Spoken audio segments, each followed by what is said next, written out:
రక్షింపబడిపోయిన వాడిని తీసుకెళ్లి సాతానికి అప్పగించేస్తే వాడి యొక్క శక్తి సామర్థ్యాలు ఉగ్రత అంతా వాడి మీద చూపించేస్తాడు. పైగా శిక్ష వేయుటకు వాడికి అప్పగించాడు సాతానికి. సో సాతానికి వాడి శరీరం మీద పర్మిషన్ ఇచ్చేసాడు. శరీరం మీద పూర్తిగా అధికారం ఇచ్చేసినప్పుడు సాతాను విజృంభించేస్తాడు. ఇంకా అటువంటి వాడి జీవితం అస్తవ్యస్తంగా ఉంటుంది అనమాట. ఒక రకంగా కుక్క చెప్పిన విస్తారం అయిపోతుంది. అందుకే రక్షణ ఎప్పుడూ కూడా మనం తెలివిగా ఎంచకూడదు, అలుసుగా తీసుకోకూడదు. ఆ రక్షణ విషయం ఎప్పుడు మనం భయభక్తులు కలిగి ఉండాలి. ఇక్కడ ఎందుకు ఇతను ఇలాంటి తప్పిదం చేశాడు అంటే దీనికి కారణము ప్రథమంగా ఇతను కాదు. దీనికి కారణము ప్రథమంగా ఎవరు అంటే విభజనకు కారణమైన కొరింథీ సంఘస్థులు. వాళ్ళు ఎవరైతేనో వాళ్ళు బయట నుంచి వచ్చిన వాళ్ళు ఉండొచ్చు, లేదా బయట నుంచి వచ్చిన వాళ్ళ చేత ప్రభావితులైన సంఘస్థులు అయి ఉండొచ్చు. విభజన ఎలా వచ్చిందో ఆ విభజన నిలిచినంత కాలము ఆ పాపము లక్షణాలు ఆ తత్వము ఎక్కడికి పోదు, వాళ్ళ మధ్యలో ఉంటుంది. అది ఒక్కొక్కరిని ఒక్కొక్క మార్గంలోకి నడిపిస్తుంటారు. వీడిని ఈ మార్గంలో నడిపించింది. అతిశయం అనేది మనిషికి తలకెక్కిపోతే నేను పలానా వాడికి చెందిన వాడిని అని అతిశయపడే పరిస్థితుల్లో వాడు భూమి మీద నిలబడి ఆలోచన చేసే వ్యక్తిగా ఆలోచించాడు. అప్పుడు వాని యొక్క అలక్ష్యంలో సాతాను పట్టేసుకుని ఈ పాపముకైతే వాడిని సులువుగా నడిపించేయచ్చు, ఆ పాపాన్ని నడిపించేస్తాడు. సో అది ఇక్కడ జరిగింది. కానీ దేవుడు ఎంత గొప్ప చూడండి, ఎంత గొప్ప రక్షణ అనుగ్రహించాడు. అతనికే కాదు, కొరింథీలకే కాదు, ఈవెన్ మనకు కూడా.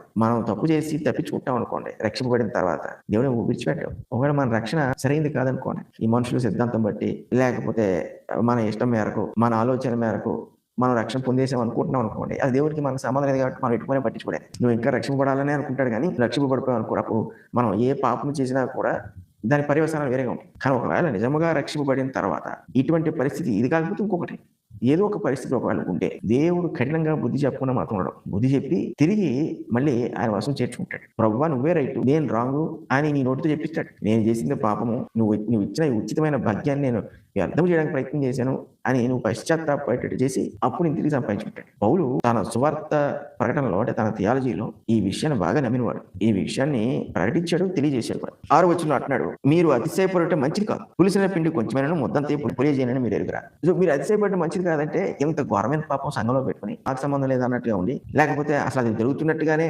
గుర్తించకుండా ఎవడ పనులాడు ఉన్నట్టుగా ఉండి, ఇదిగో మేము పౌలు సువార్తకు చెందిన వాళ్ళ అప్పుల వంటి వారికి చెందిన వాళ్ళ కేఫ వంటి వారికి చెందిన ఒకరు గొప్ప చెప్పేసుకుని మేము క్రైస్తవులు అని వీళ్ళు అతిశయపడడం అనేది ఎంత మాత్రం మంచిది అంటే లోనంతా పాడైపోతున్నా కుళ్ళిపోతున్నా బయటికి మటుకు గంభీరంగా ఉన్నారు. ఇది అందుకే అంటున్నాడు, ఏమంటాడంటే మీరు అతిశయపడట మంచిది కాదంటాడు. అతిశయపడట మంచిది కాదంటే మీరు తప్పు చేశారు అని కాదు, అతిశయపడట మంచిది కాదంటే అతను చెడు పరిణామాలు వచ్చేస్తాయని. ఇది మీకు తగదు అంటే ఆ అతిశయానికి తగిన శిక్ష పడిపోతుంది. అందుకు అంటున్నాడు, ఒక ఉపమానం చెప్తున్నాడు, పులిసిన పిండి కొంచెమైన ముద్దంతా పులి చేయనని మీరు ఏదంటే ఇది చిన్న చాలు, పిండంతా పులిసిపోవడం. ఎందుకు చెప్పాడంటే చిన్న దోషంతోనే ప్రారంభం అవుతుంది. అది సంఘం అంతటికి పాకేయడానికి, సంఘం అంతా పాడైపోవడానికి చిన్న దోషం, ఒక దురాశ, లేకపోతే ఒక ధనాపేక్ష, ఒక అబద్ధం, ఒక మోసం, ఒక చెడుతనం, దృష్టి పాపముతో ఉండటం, కామేచ్ఛ అనేది కంటితో రావటం, ఇలాంటిది ఏదైనా చాలు.